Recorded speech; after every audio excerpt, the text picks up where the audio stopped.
Good morning, agents. Welcome back to Boosted Gaming, and we are back with another Division 2 video. So, just earlier today, I uploaded a video showing you our boss 2 fight for the Hot Foot Merit commendation, and I just wanted to kind of show you the raid build that I've been kind of going through and using for this exact. Oh, that's not it. That's my skill build. Just want to kind of go through and show you the raid build that we've been using, or that I've been using rather. So at one point I had a bunch of hazard kind of rolled into this, and after kind of going through and playing the raid the first time, realized I didn't need to have as much hazard on it as I thought. So I re-rolled a bunch of things and kind of got it back to hitting even harder than it was before. So as you can see, we'll start off with the Eagle Bear. Eagle Bear sitting at 125. Max health damage roll, max headshot damage, almost a max AR damage, but it still hits fairly hard.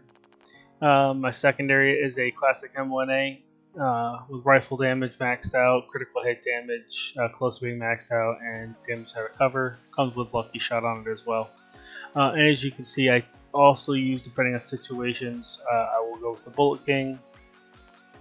Or, as you saw in the other video, I was using Emily's Guard, the P90, primarily because I just needed something that had a really fast cyclic rate, and it was nice because it also gives you 12% armor over 5 seconds anytime you kill an enemy while using it. So, on Boss 2, this came in handy to help kind of keep me alive, especially because my armor is not as high as some of the other teammates.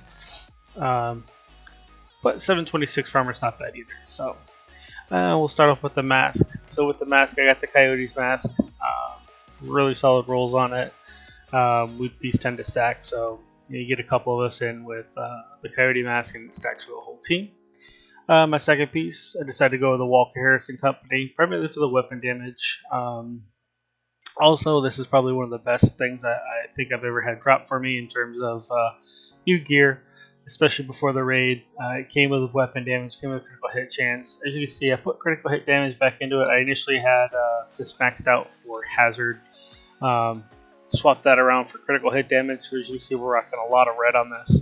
And it came with Unbreakable. So really key piece that dropped for me just before the raid. And this I was definitely not giving up to anybody else.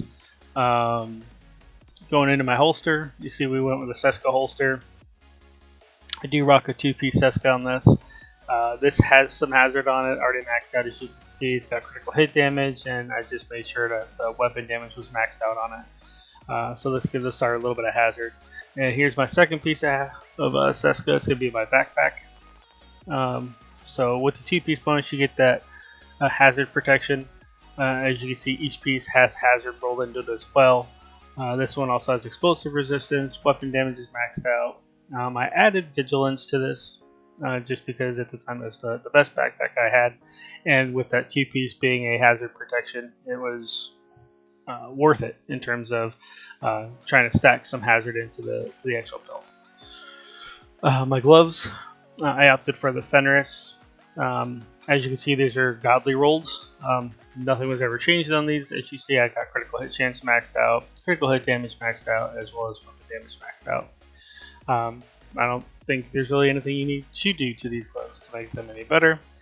And then for my knees, I started off using Fox's knees. This is the pair that I was originally using for the rifle damage. Now, depending on your playstyle, you could want to go with some more rifle damage or damage to targets out of cover.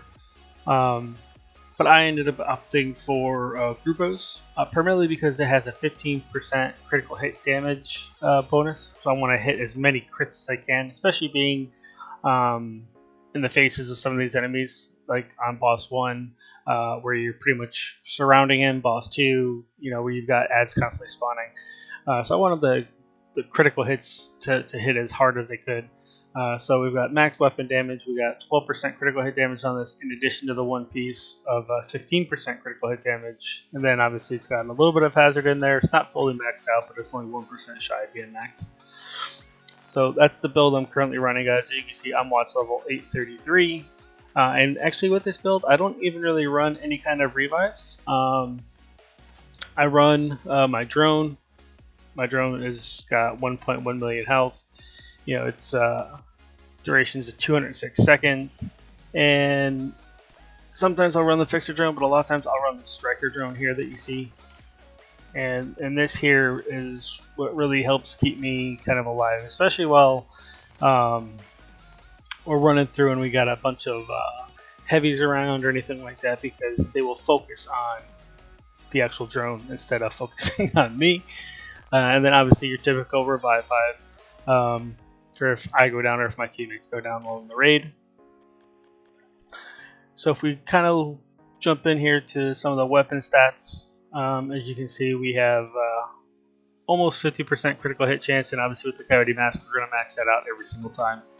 We're currently hitting for almost 160% critical hit damage, 72% headshot damage, and that's with the Eagle Bear. If we swap it up here to my M1A, you'll see that the stats really don't change all that much. We lose a little bit of headshot damage, but nothing crazy. We're still sitting right around 48% critical hit chance, and we're sitting at 157% critical hit damage. So you can see that the stats aren't going to change all that much. Obviously, health damage and all that kind of plays a role as well. Let's see what we got here. So our all weapon damage bonus with this build is 105%. We have 30% AR damage on top of that, as well as 15% rifle, 15% LMG.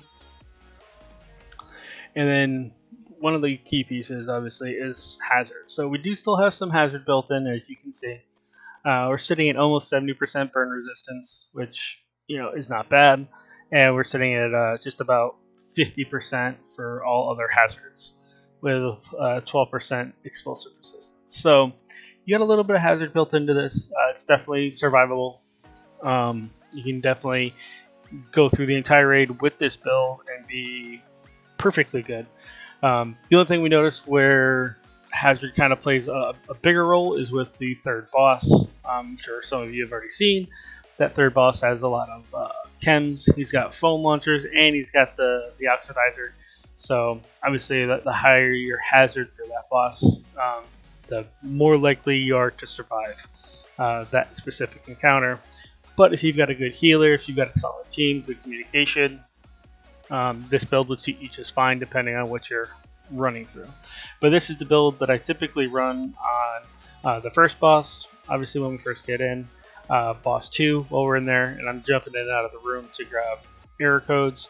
And then this is also the one that I run on the final boss. My third boss build is a little different, and we'll go through that in another video. But I just wanted to kind of give you guys this little crit / hazard build that I have, and I just want to let you guys know that it does work a dream, and it will take down ads very quick. But that's all I got for this video. Thanks for joining me, guys, and please hit like, subscribe for this video, and thank you guys for joining us. I'm going to leave you with a little bit of gameplay of this build at boss 1, and I will catch you guys in the next video. Peace. That's really good.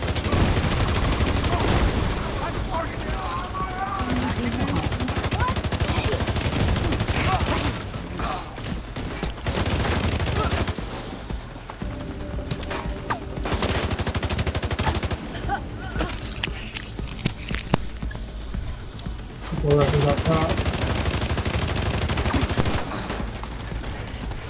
No longer needed.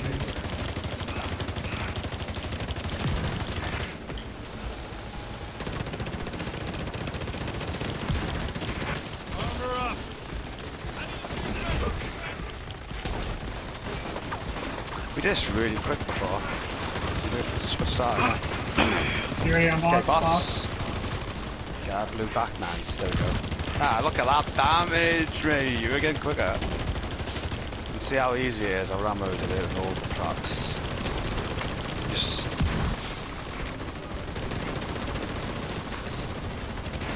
Now. Getting done. GG's guys, that was super quick again. That's nice. I'm glad we started. We got that nailed.